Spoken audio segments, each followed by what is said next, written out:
Welcome, everybody. Greg Brasso, your host of Veterans Voice Radio here on a mildly warm Thursday night. Beautiful. We're enjoying the nice weather just before the Marshfield Fair opens next week. I know. Oh, boy, that's big doings around here. And, in fact, we're going to have a Marshfield Fair Day for veterans. The 16th of the second day of the fair. Isn't it opens? Yep. August. It starts on August 15th. So yes. August 16th is the Veterans Day. Yes. So veterans get in free of charge, and we'll be there with some members of the VA.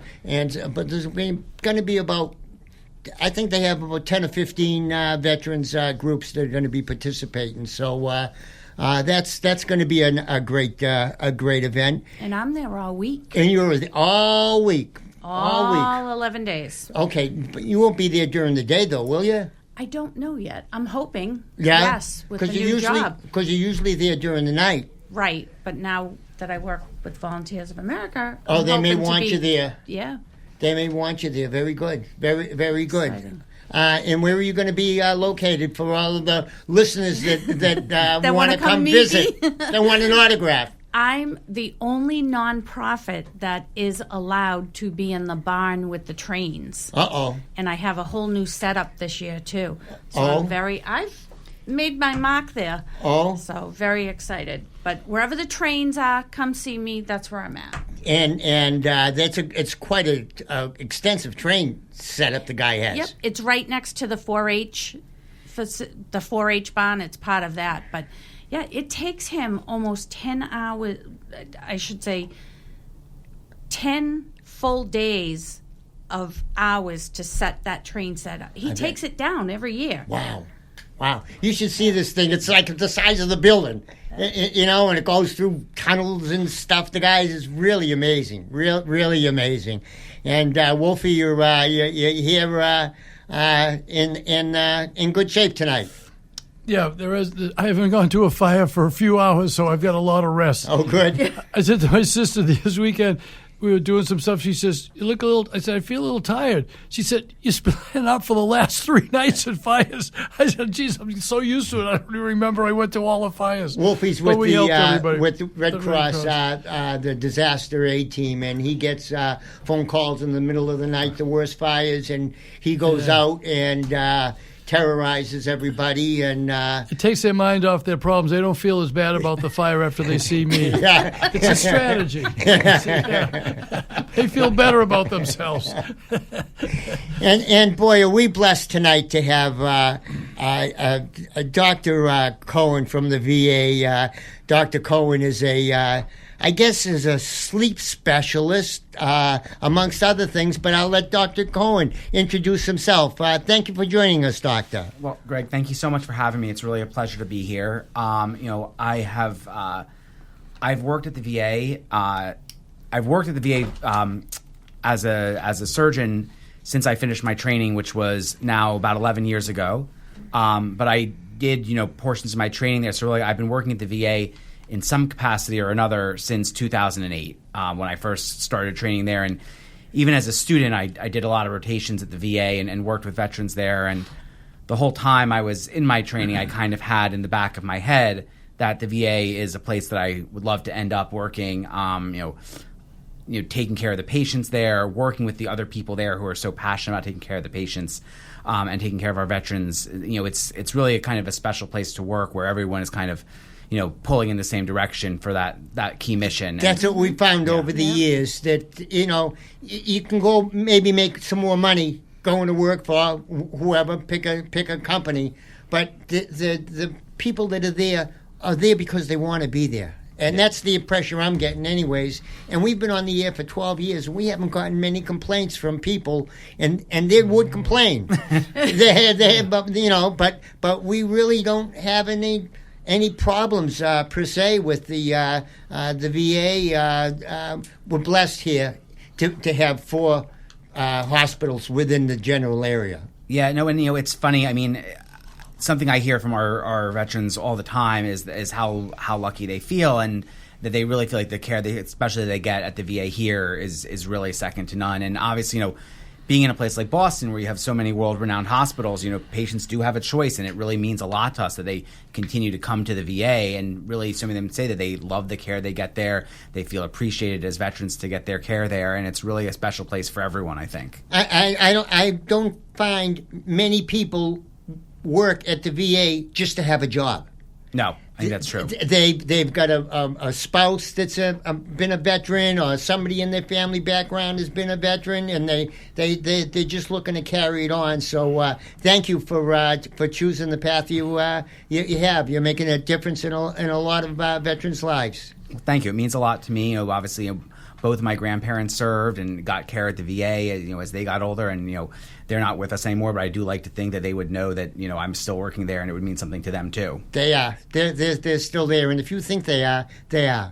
So So can you introduce yourself and a little bit about your background? Yeah, sure. So my name's Michael Cohen, and like Greg said, I'm an ear, nose, and throat surgeon, and although I do all parts of ear, nose, and throat surgery, and I'm certainly happy to talk about any of that tonight, one of the areas that I do focus on is surgery for patients with sleep apnea. It's sort of a special interest of mine.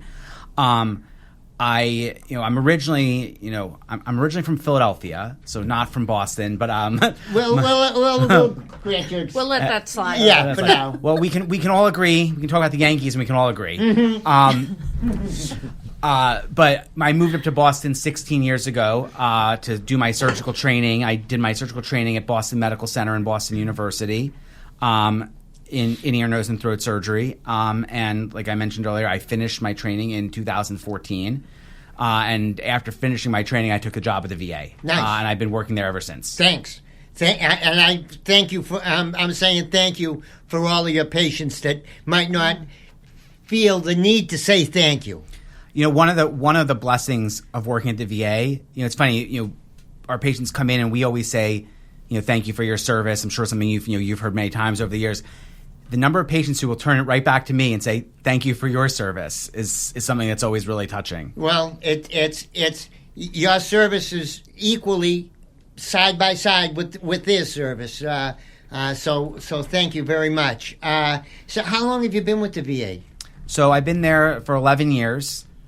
And plan to be there for many more. Now, you wish you think you'll stay there to retire there? Hopefully, that's the plan. Wonderful, wonderful. Now you spoke about sleep apnea and being a particular strength of yours, or are the veterans bothered with sleep apnea very often? Yeah, so that's a great question. So sleep that apnea. PTSD thing, is that No, well, I don't know. getting it from that, you mean? Well, we'll talk about that because that definitely plays a big role. So, sleep apnea is an increasingly common problem. If you look, somewhere between probably 10 and 30% of people in the country have some degree of sleep apnea. So it's really common. And it's definitely more common in veterans. And there's a lot of reasons for that. One is just that it's more common in men than women, and obviously, although we have many women who serve, more of our veterans are men than women. Sure. It's something that gets more common in people as they get older, and many of our veterans are getting older. Sure are. And so it's something that we see more and more. So one thing I always tell patients is, just because you didn't have sleep apnea when you were 50 or 60 doesn't mean you won't have it when you're 70 or 75, and so it's something that's really important for people to be aware of and to talk to their doctors about as they're getting older. Even it's something that people may have thought about once and got tested once and it was normal and never get tested again, but that's not like that. It's something you have to be aware of your whole life as something to think about. Really? So what is sleep apnea? Yeah, so that's probably the right first question to ask and answer. Fabric. I feel like there's a joke there that I missed. Yeah. Wolfie's family was in the fabric business, in textiles and whatever.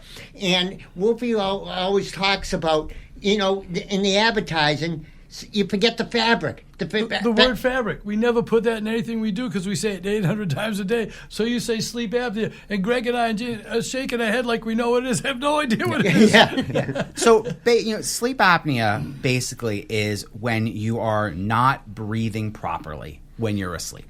And there's two different kinds, but the most common kind that we see is something that's called obstructive sleep apnea, which basically means your body is trying to take a breath and you're not getting enough air in. Something is narrowing or blocking Physical, your throat. it's physical. Yeah, it's physical. So something is, you're trying to breathe in and something is narrowing or blocking your throat, so you're not getting that air in. You're not getting, you're not breathing well. You're not getting good oxygen.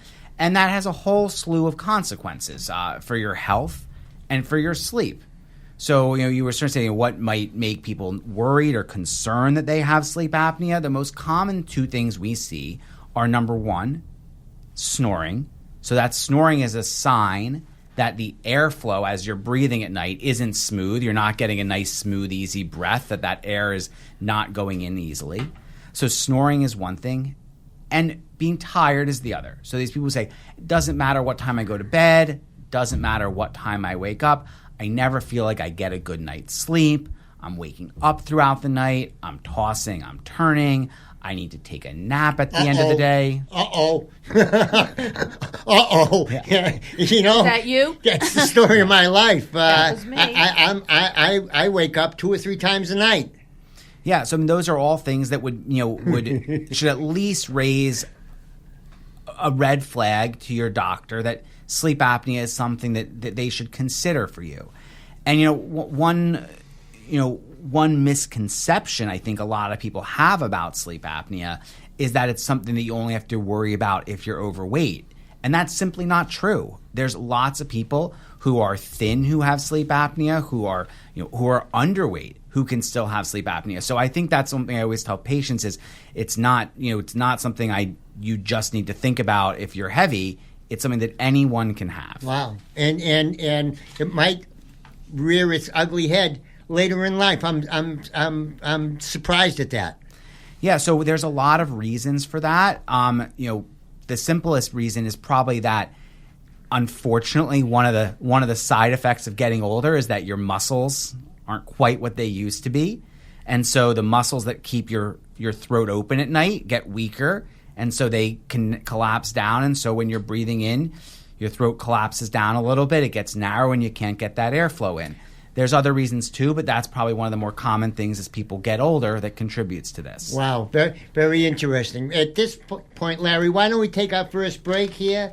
We'll be back in a couple of minutes to continue with Dr. Cohen and what is sleep apnea and what are the treatments for it. We'll be right back after these messages. How does someone know if they have sleep apnea?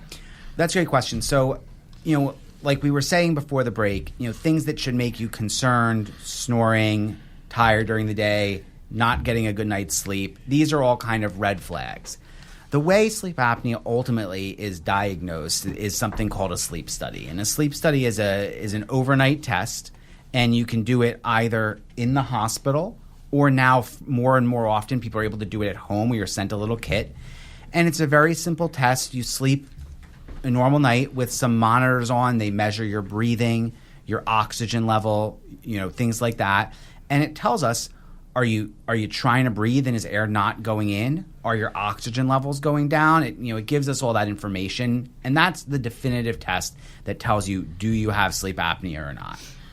Okay. And Jen, you talked about your experience. Yes. What was it like trying to go to sleep? Mine started because I wasn't sleeping. I was up all night long, and Because of breathing? Well, I didn't know. I just couldn't sleep, and I'm like, I need something to help me sleep. And they did prescribe me a sleep aid, but they kept upping the dose because I wasn't sleeping, and I said no more. I don't like pills, so that I did the at home, and again, that's hard to sleep even though you're in your bed. You have this monitor on you. So when I did that, they said I stopped breathing 31 times. So then I did the in-hospital visit, which you don't sleep. No matter what they say about a sleep test, you don't sleep. And I stopped breathing 19 times. So I was considered severe. And so I got the CPAP machine. Or tried to? Tried to. And many months. it didn't work so good, huh? It didn't. And the company that I had to deal with, it's a special company that comes out to adjust the measurements on your machine. They came out 3 separate times to give me different masks, thinking maybe I had the wrong size. I'm a side sleeper, so it was never staying on my face. And you have to measure it, like everything gets recorded on this machine. It's actually kind of cool how it works. But I gave up. And I said, what about Inspire? Yeah. And here we are. Here we are. So I'm excited. Yeah, so I mean, to take a step back on your journey, that's sort of what you described as the experience of a lot of patients. So CPAP is the first treatment for sleep apnea.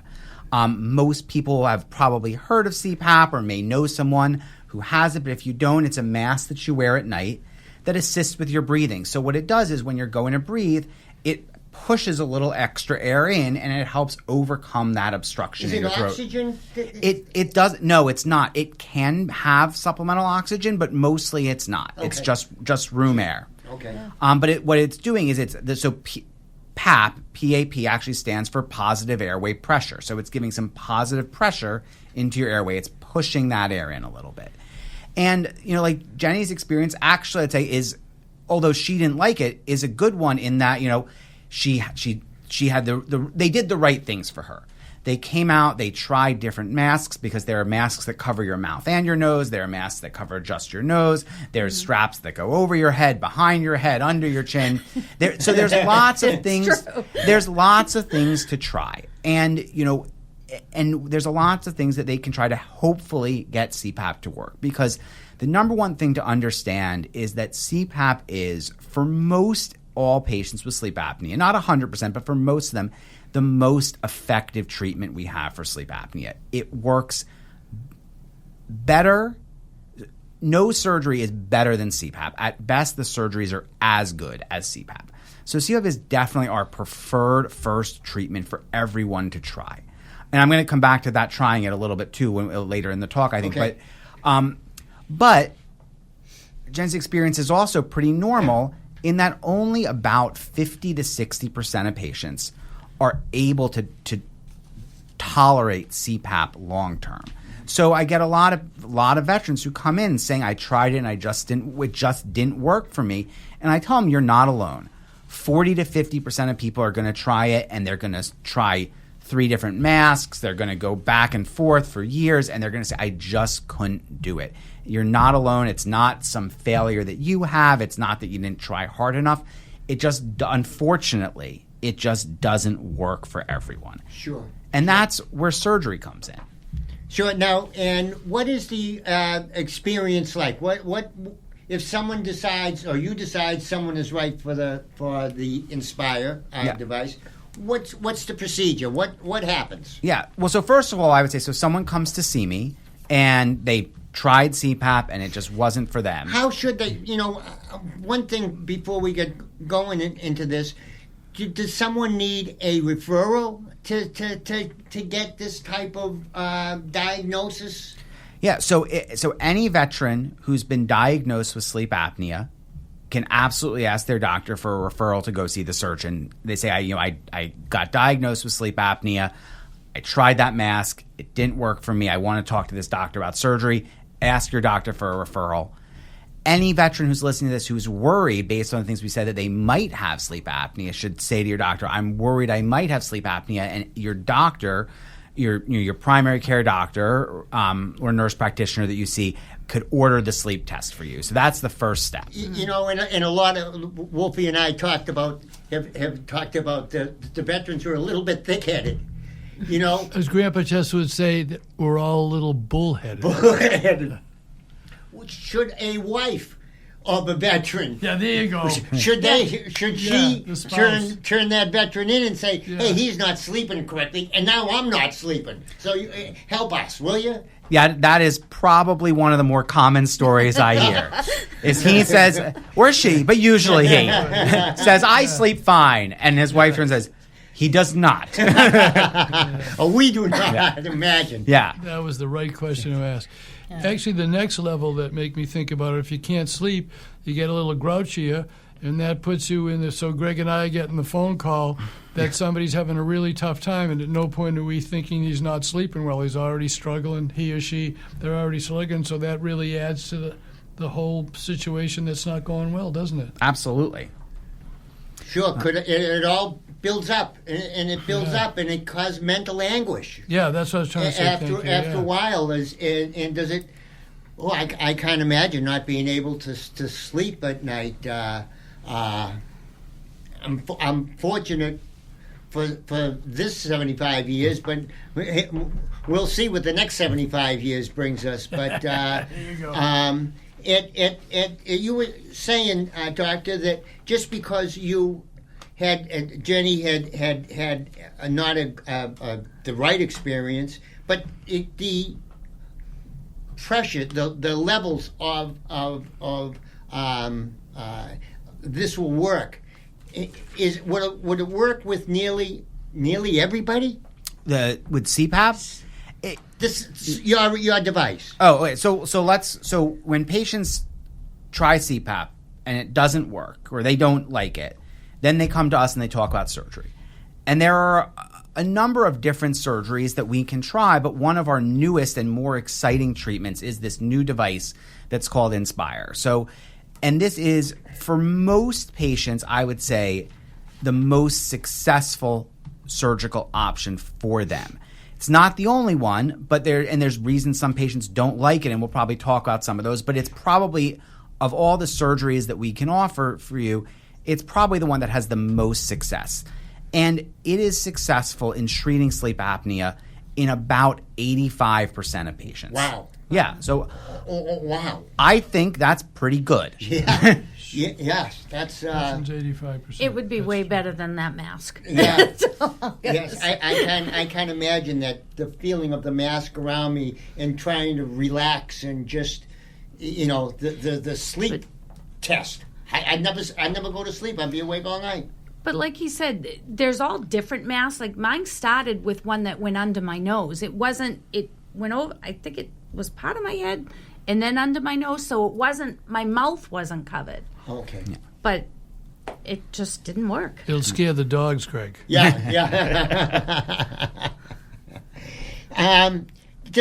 Would sleep apnea be a potential cure for snoring?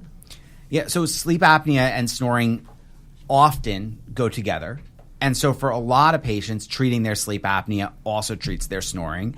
And as you can imagine, that's one of the most common things that starts people down this road is not necessarily, although we said that, people feel tired with sleep apnea, but a lot of times it's, hey, my wife says my snoring's been getting worse. And that's what triggers them to go down the road of discovering that they have sleep apnea. For a lot of people, that's the initial, thing of concern. Self-preservation. Yeah. Self-preservation. Mm-hmm. And at this point, Larry, why don't we take our second break, and we'll be back after a few messages and to continue our discussion about sleep apnea if we don't fall asleep first. Hi, it's John Paul, the car doctor. Thinking about... Welcome back, everybody. We're here with Dr. Cohen from the Boston VA, and we're struggling with sleep apnea. And what is the Inspire? What is it? Yeah, it's a great question. So, as I mentioned, this is one of the newest and very exciting treatments we have for sleep apnea. The simplest description I give to patients is it's a pacemaker for your tongue. So for a lot, we talked earlier that sleep apnea is caused by your throat closing when you're asleep. For a lot of patients, the reason that their throat closes when they're lying down is that their tongue kind of falls back and narrows the back of their throat. So Inspire is an implanted device. I think it's important to tell patients that's what it is. I mentioned earlier that some patients don't like it or don't want it, even though it's very effective, and that's probably the number one reason patients are nervous about it is they don't want a permanent implant. But that's what it is. And we deal with two other implants. We deal with Medtronic, and they have a deep brain stimulation. Yep. And that's they kind of describe it as a pacemaker for your brain. Right. So this is a pacemaker for your tongue. Beautiful. And so when we put it in, it's a surgery. It's a surgery. You're under anesthesia. When we put it in, we make a little incision under your chin. We go down. We find the nerve that moves your tongue. We attach a little wire to that nerve. That wire then runs under the skin of your neck down to the top of your chest, where we make another little incision, and that's where we put the implant. And it looks, if you've ever seen a picture of a pacemaker, it looks exactly like a pacemaker. And if you Little round device about the size of a quarter. Yep, pretty close. I usually tell patients silver dollar, but Oh, yeah. It's inflation. Yeah. And so you've ever seen the commercials for this? These patients in the commercial, they all have a little remote control. Sure. And that's how it works. We turn it on at night with your remote control, so it's not on during the day. It's something you turn on at night when you're going to sleep. That pacemaker part in your chest, it senses when you're taking a breath in. It sends a signal up that wire to the nerve that moves your tongue, and that signal causes your tongue to move forward. Not much, maybe quarter inch, half an inch. That's enough to open up the back of your throat behind your tongue and give you room to breathe. Who the hell could be this smart, Wolfie, to think about this stuff? It's huh? too easy. Yeah, you know, I mean, me and you would do that in an afternoon. Yeah, choking on a cookie with move our tongue back. Wow, that's amazing. So Yeah, it's brilliant. it's an actual surgery.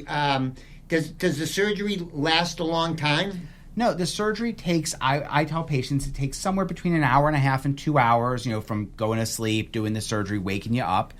It's a day procedure, so patients go home the same day.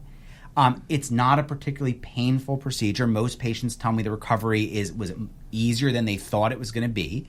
I tell patients you'll be a little sore for a few days, but most patients, they don't require strong pain medicine. They're fine with Tylenol or ibuprofen for the pain. And, we ask you to take it easy for a couple weeks after the surgery. That means, no heavy lifting, no exercise. Because there's that wire running from your chin down to the top of your chest, I don't want anything stretching that out. So I tell patients that even though you're taking these 2 or 3 weeks off, no golf, no fishing, because nothing where you're swinging your arms around. But, normal day-to-day stuff, helping out with the housework or not, depending on what you want me to tell your wife, is fine. Would it work the first day you put it in? No, that's a great question. So we give you about a month after the surgery to heal. And then you come back after about a month and we turn it on. And this is the other thing I think it's important for veterans to understand. It is a bit of a process. It's not quite as simple as it's just we put it in and you go and never have to, and don't worry about it. So you come back after a month, when you're all healed up, we turn it on. And when we turn it on at a really low level because it's sending this little impulse to your tongue, and we don't want that to be something that wakes you up at night. So at the beginning, we started at a really low level so that you can sleep through it. And your body gets used to that. And over the course of about 4 to 6 weeks with the remote control, you slowly increase that level to the point that you're still sleeping through it because you're used to that feeling, but now it's moving your tongue enough that you're breathing well. Wow. So it definitely does take a little bit of time, and you got to stick with it. But I will tell you that, I can't think of a single patient I've had who has stuck with the process that hasn't gotten a lot of improvement with this device. Terrific. Well, and that might lead itself to the fact that veterans are used to doing what they're told. They are. and you say that this will do this, and it does it, and they do it.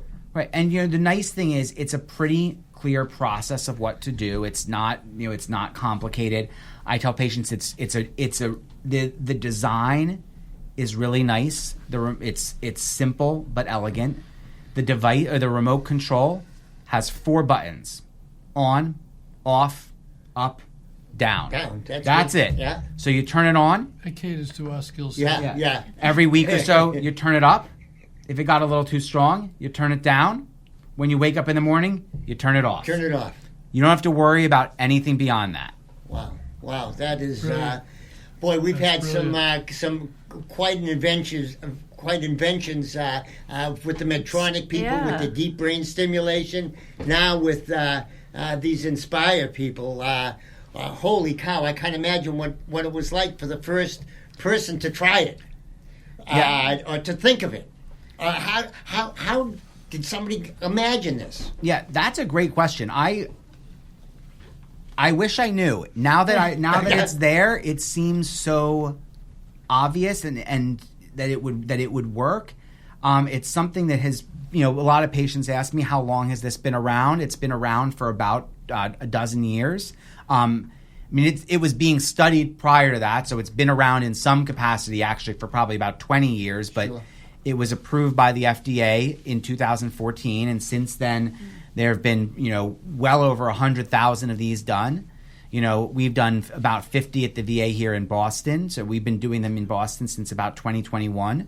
So it's a common surgery. I do probably, 2 or 3 a month, and we've been getting more and more common over the years as more and more people hear about it, get interested. Yeah. A lot of people, when they first heard about it, said, I want to give it a year, make sure that everyone's happy with it. Everyone's been happy with it, and they're coming back. Wow. Is it something that has to be replaced after several years, similar to what Medtronics had told us, after 10 years or whatever? Yeah. So the battery, so that's the part that goes in the chest, that does need to be replaced somewhere between every 10 to 12 years. That's another surgery. It's a much smaller surgery.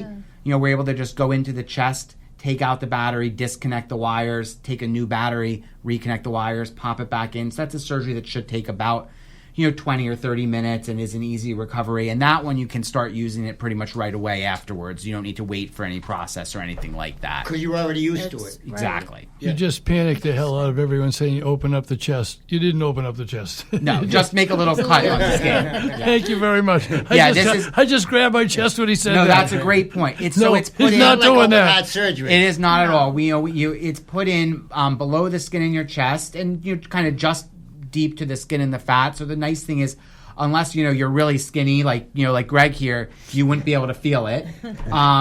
It's deep enough for that, but it's not down low enough that it's getting involved with anything important. Wow, interesting. Okay, interesting. I can breathe again. Yes, yes, for sure. Press the on button. For sure. It seems like that this is almost a treatment that is easily adjusted to. Like you don't have to go through months and months and months of therapy. It seems like it's ready to go almost after the first 30 days. It is, and most patients do great right away. There are, and this is where I tell patients, the engineering is an impressive feat, and it really over my head. I say this is one of those areas where, as a surgeon, I'm just doing what I'm told, and the technology is really doing the hard work. It can be programmed to work in hundreds of ways, and we can find a way that is right for any patient. For most patients, about 2/3 of patients, the first set of settings we use is the right setting for them, and it's easy. Like you said, we turn it on after 30 days, they use it, and they do great. About 1/3 of patients, they say that setting, they didn't like the way it felt, it was a little uncomfortable. They come back and we can adjust that setting.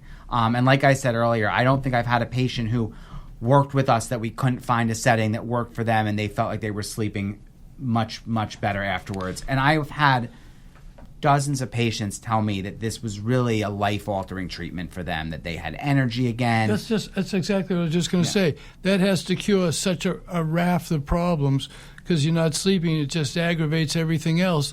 So, and then it's a multiplier Even to the effect. point of mental health. Yeah, 100%. You And don't physical have and mental. I can see that. You just had to say the word. I'm sorry to interrupt. You were saying it. That's a life-changing thing. That silly little nothing thing is a life-changing thing for the whole family, everybody involved.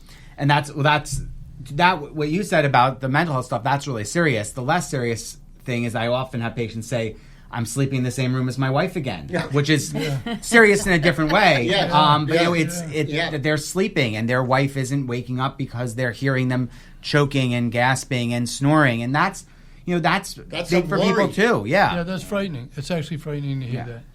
Not for the other person who's awake. It really Absolutely. is scary. Well, and at this point, why don't we take a final break? We'll be back after these messages to finish up with Dr. Cohen and to talk a little bit about the food drive we got coming up next week. So take it away, Larry. We'll be back after these messages. Welcome back, everybody.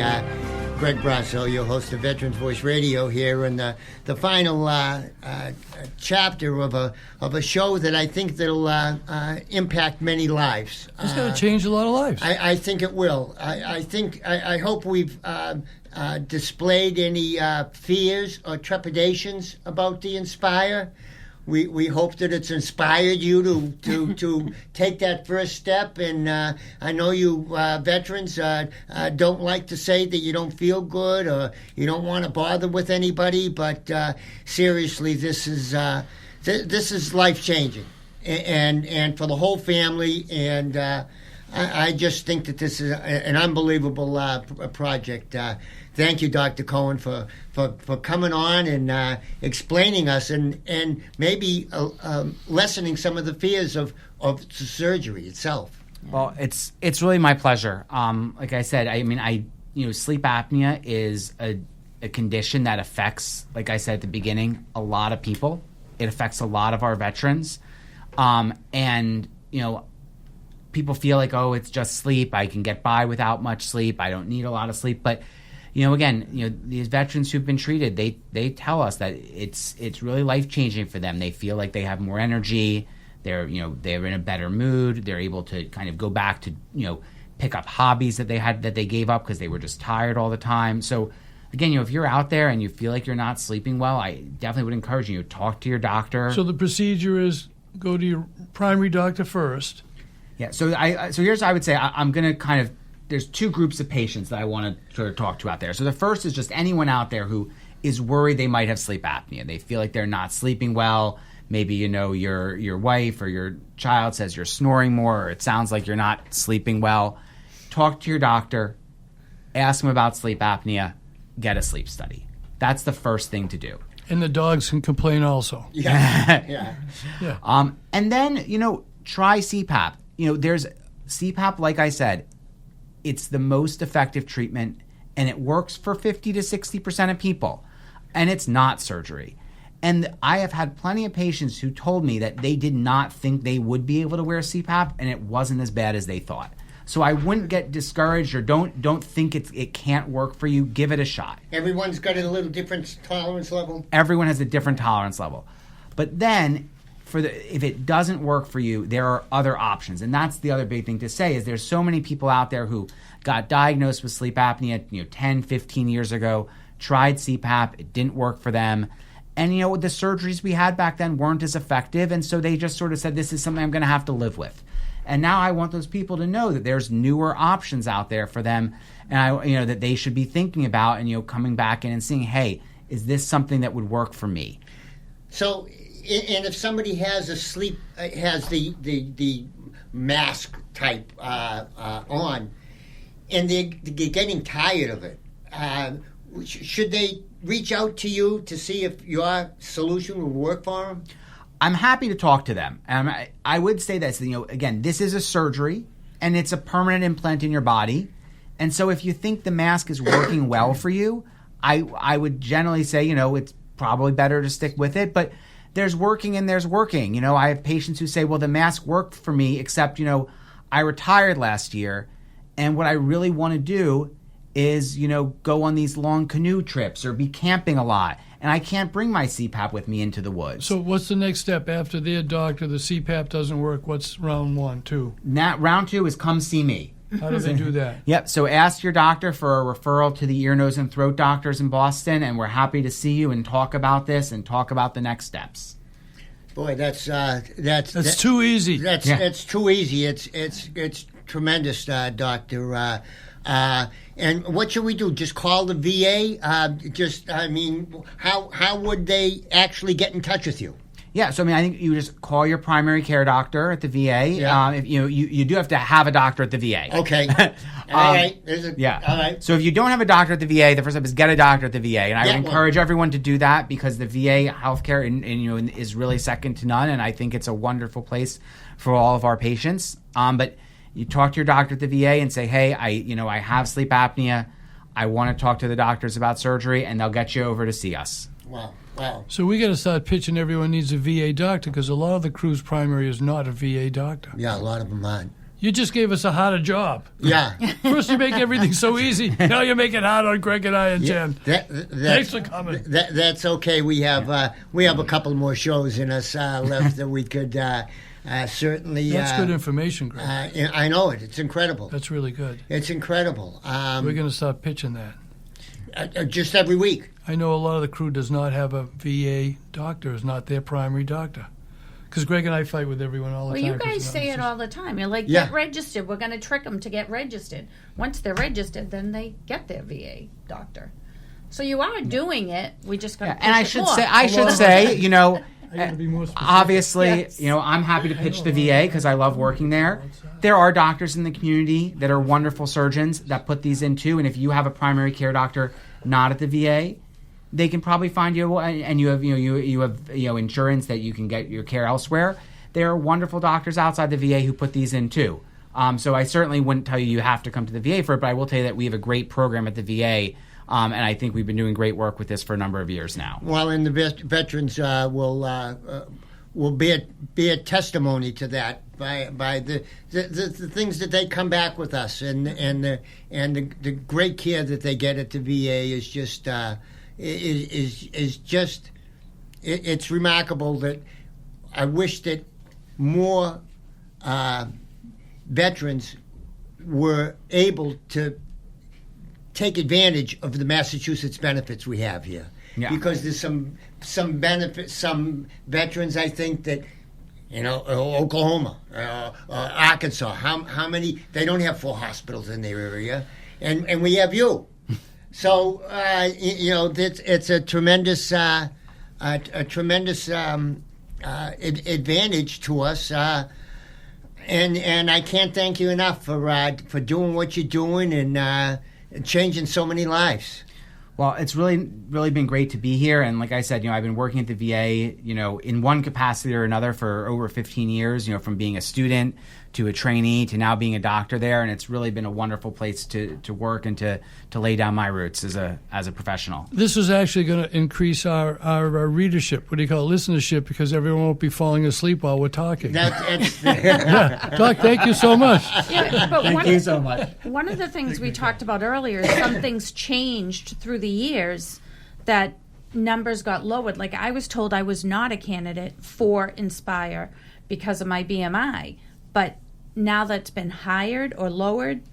Yeah, it's so different insurance, so you should check into it again. Yeah, I would definitely say that. Yeah, if you're someone who looked into this, 10 years ago when it first came out, when we first were putting it in, we were more restrictive because we didn't know. And over the 10, 12 years this has been out and it's been studied, we're finding that more and more patients it will work for. I think that's and so I huge. think that's something else to know is, and if you aren't a candidate now, you might be in the future. So it's still worth finding out about and seeing if it's something you'd be interested in and finding out what it would take to become a candidate.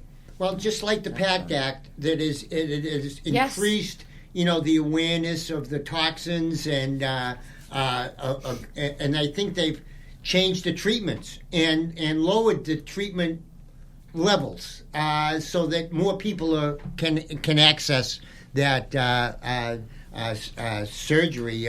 Treatment and income. Just to reiterate, income level things changed. Sure, and so if you have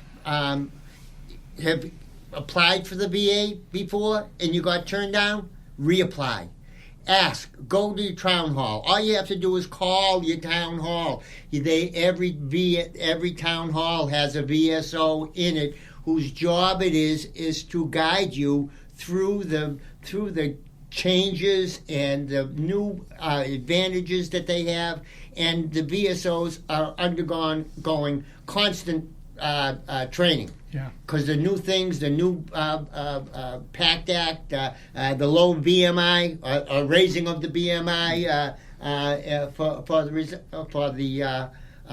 for this process here, just because you were told once 4 or 5 years ago, it's a different world now, and we're making tremendous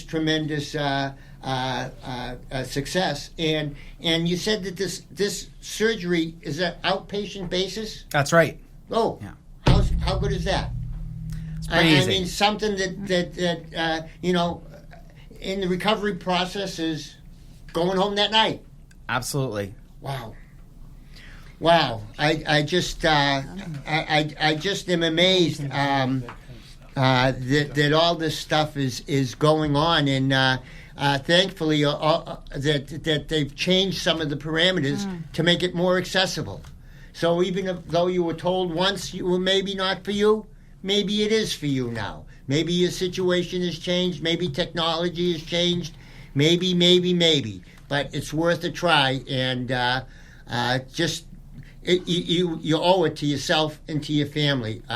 If you don't want to do it for yourself, do it for your family, because they really need you. And we're going to feed you to make you big and strong. We're going to feed you the Veteran Voice Food drive-through so you can be big and strong, so you can survive the tests. We got the drive-through coming through next week, next Thursday, Wolfie. Yeah, and I wrote the date down, and I run it, and I still have to read the date. It's August 14th. Yeah. And we'll have tons of food and tons of peeps. And For all you peep likers, we got more peeps. And what do the people have to do to sign up or to become involved? This will explain to Dr. Mike and the crew. Greg and I can't do absolutely anything, so you have to do nothing but drive up, and we fill the car up with food because we are incapable of getting a name, a number, an email, questioning anybody, or discussing anything. So, and we're actually even sillier than that. We have Tommy Tomatoes. He yells, "How many people in the car? How many families?" He yells, "Arr!" And we just fill the car up. Keep it simple. That's all. Yeah. We just fill the car up. About 30 seconds. Yeah. All the group is there, and it's really funny. They Everyone's arrive laughing. about 8:30 and put all the food in boxes, because Wolfie has it in his trailer, and it's all Two in trailer loads. bulk and stuff. So we bag it up and we box it up, and we have a bunch of volunteers, and I've said it before and I'll say it again. It's hard to determine who has the biggest smiles, the people getting the food or the people giving the food. Yeah. And it's a real cathartic experience, and they all come back, Wolfie. Yeah. All these goon squads, they all come back. They're from New Hampshire, from Milford, from everywhere. Yeah. Just for the sense of being and the camaraderie that we create. Yes, the Veteran Voice Network camaraderie is really important. That's why we were saying how to get in touch with you, because now you're part of the family. You just woke Greg and I up without even the sleep apnea, a few new things that we have to do. But also, that's on the fun note. I guess it's a better note. It's an honoring thing. The Agent Orange Recognition Day is this Sunday, August 10th. And the Hull one, we got to introduce this for Eddie Burke. Otherwise, I go home, I'm in trouble. All right. So Berkey's great. He sets a lot of this stuff up. So Sunday at the Hull ceremony at the War Memorial is going to be the Agent Orange at 7 o'clock. They read all the names. 7 o'clock in the morning? No, at night. I'm sorry, 7 p.m. at night. And it's, nice but sad. He reads the names, and Bobby Neal stands behind and he goes, "Sir, absent." Yes. After a little while, absent. That's the last call. So come to that. And I know Weymouth has one. Every town probably has one, so check with your VSOs for that. And this is a quick reminder, and of course it's me, so you understand, all the stories I tell are true, but the facts aren't too good. So this is another one of those cases. So all my bullheaded friends that haven't got the new ID card for the real ID. What's it called? Real the ID. Real ID. Your old military IDs aren't going to work anymore. So go to your VSOs. I don't know what the hell I'm talking about, but you got to go to your VSOs and get a new one. They'll hook you up. Because the old one's going to be off. You can't get on the base. You can't do all that jazz with it. So get the new one. On a fun note, we're going to have the barbecue again September 1st. We'll talk about it at the Brockton VA Hospital. And the car show's September 14th, which is the Veteran Resource Fair, which is another old home week. We have such a good time. Yeah, we have a blast, and we'd invite you, Doctor, to come and join us at the car show. We'd love to have you. That'd be great. Yeah, we'd love to have you and set up a table, and you can disseminate some information there, and maybe convince some people that they need to sleep better. Well, thank you, gentlemen. Thank you very, very much. Wolfie, thanks. Jenny, thanks, dear. And we miss you, Justin. We'll be back next week. And I just can't thank you enough for the work you do and for coming in to sharing with us. And I think everybody has a much greater understanding now of what CPAP, of what the Inspire product can do for them. So thank you for sharing that with us. Thanks so much for having me. It was a pleasure to be here. You're the best. You're the best. Thank you very much, Larry. Thank you for everything, and we'll see you next week, everybody. And try to stay cool in the heat. And Don't forget, get some sleep. 988. Get If some- you are struggling, 988 at the prompt, press 1 for veterans. That's right. That's right.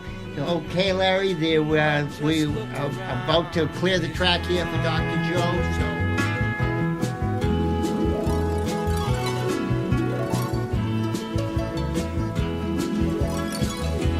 Anybody here